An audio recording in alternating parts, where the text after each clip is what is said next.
اعوذ باللہ من الشیطان الرجیم بسم اللہ الرحمن الرحیم ان اللہ یأمر بالعدل والاحسان وایتاء ذی القربى وینہی عن الفحشاء والمنکر والبغی یعظکم لعلکم تذکرون۔ بے شک اللہ تعالیٰ انصاف کا، احسان کا اور رشتہ داروں کو ان کے حقوق دینے کا حکم دیتا ہے اور بے حیائی، بدی اور ظلم سے روکتا ہے۔ وہ تمہیں نصیحت کرتا ہے تاکہ تم نصیحت قبول کرو۔ سورہ نحل کی آیت نمبر 90 آپ کے سامنے پڑھی گئی ہے۔ یہ قرآن پاک کی جامع ترین آیات میں سے ایک جامع آیت ہے۔ حضرت عبداللہ بن مسعود رضی اللہ تعالیٰ عنہ فرماتے ہیں، قرآن کی آیتوں میں سب سے جامع آیت یہ آیت کریمہ ہے۔ اس آیت کریمہ میں اللہ تعالیٰ نے 3 چیزوں کے کرنے کا حکم دیا ہے اور 3 چیزوں سے روکا ہے۔ اس آیت کریمہ میں اللہ تعالیٰ نے 3 چیزوں کے کرنے کا حکم دیا ہے اور 3 چیزوں سے روکا ہے۔ سب سے پہلے اس آیت کریمہ کے ضمن میں جو شان نزول بیان کیا گیا ہے وہ بیان کرتا ہوں کہ یہ آیت کریمہ کس قدر جامع ہے، اور اسلامی تعلیمات کا نچوڑ اس آیت کریمہ میں اللہ تعالیٰ نے بیان کیا ہے۔ اسلامی تعلیمات کا پورا نچوڑ اس آیت کریمہ میں بیان کیا گیا ہے۔ سب سے پہلے اس آیت کریمہ کا شان نزول بیان کرتا ہوں۔ حضرت عثمان بن مظعون رضی اللہ تعالیٰ عنہ جو ایک بڑے مقام کے صحابی ہیں، وہ کہتے ہیں کہ ایک مرتبہ نبی کریم صلی اللہ علیہ وسلم کی خدمت اقدس میں میں حاضر تھا۔ اس وقت ایمان میرے دل میں بسا نہیں تھا، بس میں ایسے ہی مسلمان ہو گیا تھا۔ دیکھا دیکھی میں اسلام قبول کر لیا تھا، ایمان کی محبت، اسلام کی محبت میرے دل میں بیٹھی نہیں تھی، بس ایسے ہی کہا سنی میں باتوں باتوں میں مسلمان ہو گیا تھا، لیکن اسلام کی جو محبت ہوتی ہے وہ میرے دل کے اندر نہیں بیٹھی تھی۔ ایک مرتبہ حضرت عثمان بن مظعون کہتے ہیں کہ میں اللہ کے رسول صلی اللہ علیہ وسلم کی خدمت اقدس میں بیٹھا ہوا تھا، اسی درمیان میں آپ کا چہرہ انور متغیر ہو گیا۔ آپ نے آسمانوں کی طرف دیکھا، پھر زمین کی طرف دیکھنا آپ نے شروع کیا، پھر دائیں بائیں آپ دیکھنے لگے، اور اس کے بعد پھر نبی کریم صلی اللہ علیہ وسلم کے اوپر یہ آیت کریمہ جب نازل ہوئی تو اللہ کے رسول صلی اللہ علیہ وسلم نے یہ آیت کریمہ پڑھ کر کے مجھ کو بتایا کہ دیکھو یہ ابھی یہ آیت کریمہ نازل ہوئی ہے۔ یہی وہ آیت کریمہ ہے جس کو سن کر حضرت اقسم بن سیفی، یہ بھی ایک قبیلے کے سردار تھے،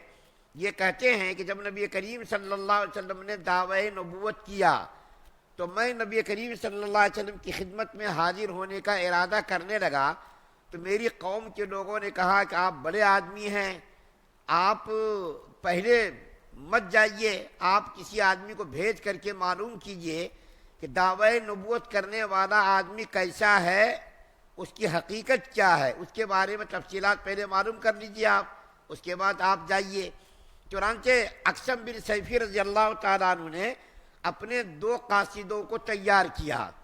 اور تیار کر کے نبی کریم صلی اللہ علیہ وسلم کی خدمت میں بھیجا۔ وہ دونوں قاصد نبی کریم صلی اللہ علیہ وسلم کی خدمت میں حاضر ہوئے، اور حاضر ہو کر کے انہوں نے کہا من انت ما انت، دونوں نے پوچھا من انت ما انت، آپ کون ہیں اور آپ کیا ہے، یہ 2 سوالات کیے، من انت آپ کون ہیں، ما انت اور آپ کیا ہیں۔ تو اللہ کے رسول صلی اللہ علیہ وسلم نے پہلے سوال کے جواب میں فرمایا من انت، میں محمد ابن عبداللہ ہوں صلی اللہ علیہ وسلم، فرمایا میں محمد ابن عبداللہ ہوں، اور زیادہ کچھ بھی نہیں کہا۔ اور دوسرے سوال کا جواب یہ دیا کہ میں اللہ کا بندہ اور اس کا رسول ہوں، میں اللہ کا بندہ اور اس کا رسول ہوں۔ اب جو ہے وہ قاصد جو دونوں تھے ان کے سامنے یہ آیت کریمہ اللہ کے رسول صلی اللہ علیہ وسلم نے پڑھ کر کے سنائی، تو ان دونوں قاصدوں نے کہا کہ یا رسول اللہ صلی اللہ علیہ وسلم آپ اس آیت کریمہ کو دوبارہ پڑھیے۔ چنانچہ نبی کریم صلی اللہ علیہ وسلم نے دوبارہ پڑھی۔ جب دوبارہ پڑھی تو اس کے ذہن میں یہ آیت کریمہ ذہن نشین ہو گئی، یاد ہو گئی۔ اس کے بعد وہ دونوں واپس گئے اور جا کر کے اقسم بن سیفی سے کہا کہ میں اللہ کے رسول صلی اللہ علیہ وسلم کی خدمت سے واپس ہم دونوں آئے ہیں اور ہم دونوں نے 2 سوالات کیے، من انت ما انت، کہ آپ کون ہیں اور آپ کیا ہیں؟ تو اللہ کے رسول صلی اللہ علیہ وسلم نے کہا صرف میں محمد ابن عبداللہ ہوں۔ ہم لوگوں کا مقصد سوال کا یہ تھا کہ ہم پوچھیں گے آپ کا خاندان کیسا ہے، خاندانی پس منظر کیا ہے، آپ کے باپ دادا کیسے ہیں، تو وہ بتائیں گے، لیکن انہوں نے اتنا سادہ جواب دیا کہ میں صرف محمد ابن عبداللہ ہوں۔ اور ما انت پوچھا ان سے کہ آپ کیا ہیں، تو انہوں نے کہا کہ میں اللہ کا بندہ اور اس کا رسول ہوں۔ لیکن جب میں نے دوسروں سے پوچھا، مکہ کے لوگوں سے دوسروں سے پوچھا، تو لوگوں نے بتایا کہ یہ محمد ابن عبداللہ صلی اللہ علیہ وسلم نہایت ہی اعلیٰ خاندان سے تعلق رکھتے ہیں، ان کا تعلق نہایت ہی اعلیٰ اور اشرف خاندان سے ہے، اور نہایت ہی معزز اور مکرم خاندان سے ان کا تعلق ہے۔ تو اقسم بن سیفی رضی اللہ تعالیٰ عنہ نے کہا کہ اب اس آدمی کی خدمت میں مجھے بھی چلنا چاہیے، اور کہا اپنے قبیلے سے کہ دیکھو اسلام لانے میں سبقت کرو، اسلام لانے میں سبقت کرو، کہیں ایسا نہ ہو کہ تم سے آگے کوئی اسلام میں سبقت کرے، اس سے پہلے دوسرے لوگ مسلمان ہوں، اس سے پہلے تم مسلمان ہو جاؤ۔ چنانچہ اقسم بن سیفی رضی اللہ تعالیٰ عنہ نبی کریم صلی اللہ علیہ وسلم کی خدمت میں حاضر ہوئے، اور اسی آیت کریمہ کو سن کر کے انہوں نے اسلام قبول کر لیا۔ تو یہ آیت کریمہ نہایت ہی جامع ہے اور بلیغ ترین آیت ہے، اسلامی تعلیمات کا اس کے اندر نچوڑ بیان کیا گیا ہے۔ چنانچہ میں نے جو ابھی عرض کیا کہ اس آیت کریمہ میں 6 چیزوں کا حکم دیا، 6 چیزوں کو بیان فرمایا ہے، 3 چیزوں کے کرنے کا حکم دیا ہے اور 3 چیزوں سے منع فرمایا ہے۔ چنانچہ اللہ تعالیٰ فرماتے ہیں سب سے پہلی چیز اللہ تعالیٰ حکم دیتے ہیں عدل کا۔ عدل کے معنی کیا ہے؟ برابری، انصاف، کسی چیز میں کمی زیادتی نہ ہو، کسی معاملے میں کمی زیادتی نہ ہو، بلکہ انصاف کا تقاضا جیسا ہے ویسا انصاف کرنا، برابر برابر دینا، برابر برابر لینا، اور کسی کا کوئی معاملہ ہے تو اس کے درمیان انصاف کے ساتھ بغیر کسی رو رعایت کیے ہوئے جو اسلام کا تقاضا ہے، اسلامی تعلیمات ہے، اس اسلامی تعلیمات کے مطابق انصاف کرنا، یہی ہے عدل، برابری۔ اور دوسرا کیا کہا؟ احسان کا خیر خواہی،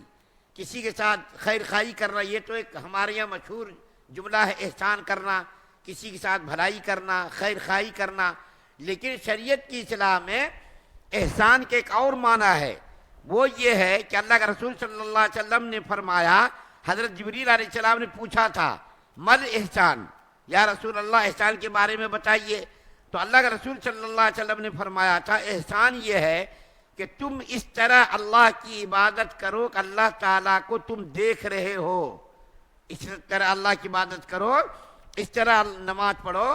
کہ اللہ تعالیٰ کو تم دیکھ رہے ہو، اور اگر یہ مقام اور یہ درجہ حاصل نہ ہو تو تم یہ سوچو کہ اللہ تم کو دیکھ رہا ہے۔ احسان کے ایک تو معنی یہ بھی ہے، اور ہماری زبان میں احسان یہ ہے خیر خواہی کرنا، بھلائی کرنا، دوسروں کے ساتھ اچھائی کا معاملہ کرنا، یہ بھی احسان ہے، لیکن شریعت کی اصطلاح ایک معنی یہ ہے کہ تم اس طرح عبادت کرو کہ اللہ تعالیٰ کو تم دیکھ رہے ہو، اگر یہ مقام اور یہ درجہ حاصل نہ ہو تو یہ سمجھو کہ اللہ تعالیٰ تم کو دیکھ رہا ہے۔ تو یہ دوسری چیز اس کے اندر اللہ نے ارشاد فرمائی۔ تیسری چیز عزیز و اقارب رشتہ داروں کے ساتھ حسن سلوک کا معاملہ کرنا، رشتہ داروں کے ساتھ، عزیز و اقارب کے ساتھ، اس کے ساتھ خیر خواہی کا، اور جو ہے اس کو جو کچھ بھی اللہ تعالیٰ نے دیا ہے اس کے ساتھ خیر خواہی کرنا، دینا لینا، اس کے حقوق کو ادا کرنا۔ تو اللہ تعالیٰ نے ان 3 چیزوں کے کرنے کا حکم دیا ہے، عدل کا، احسان کا، عزیز و اقارب کے ساتھ حسن سلوک کا۔ اس کے بعد اللہ تعالیٰ نے 3 چیزوں سے روکا ہے۔ کیا روکا ہے؟ وَيَنْهَا عَنِ الْفَحْشَاءِ وَالْمُنْكَرِ وَالْبَغْيِ، وَيَنْهَا عَنِ الْفَحْشَاءِ وَالْمُنْكَرِ وَالْبَغْيِ، اللہ تعالیٰ نے روکا ہے کیا؟ اور بے حیائی اور بدی اور ظلم سے روکتا ہے، بے حیائی سے، بدی سے اور ظلم سے اللہ تعالیٰ روکتا ہے۔ بے حیائی، فحشا یعنی کھلم کھلا بے حیائی، ظاہر میں بے حیائی، باطن میں بے حیائی، اللہ تعالیٰ اسے روکتا ہے۔ فحشا سے بھی روکتا ہے، منکر اس کے معنی بھی برائی کا، بغی حد سے تجاوز کرنا، کسی چیز کے اندر حد سے تجاوز کرنے سے بھی اللہ تعالیٰ نے روکا ہے۔ اور یہ ساری باتیں اللہ تعالیٰ اس لیے بیان کرتے ہیں تاکہ تم نصیحت حاصل کرو، تاکہ تم عبرت حاصل کرو، اور اللہ تعالیٰ کے احکامات کو جان کر اور اس کو مان کر اس کے اوپر عمل کرنے کی کوشش کرو۔ تو یہ آیت کریمہ جو سورہ نحل کی 90 نمبر کی پڑھی گئی ہے، بالکل جامع ترین قرآن کی آیات میں سے ہے، اور اگر اس کے اوپر انسان عمل کر لے تو پوری شریعت کا گویا کہ اس آیت کریمہ کے اندر نچوڑ اللہ تعالیٰ نے بیان کر دیا ہے۔ اللہ سے دعا اللہ ہم سب کو سننے زیادہ عمل کی توفیق عطا فرمائے۔ سبحان اللہ و بحمدہ، سبحانک اللہم و بحمدک، و نشہد ان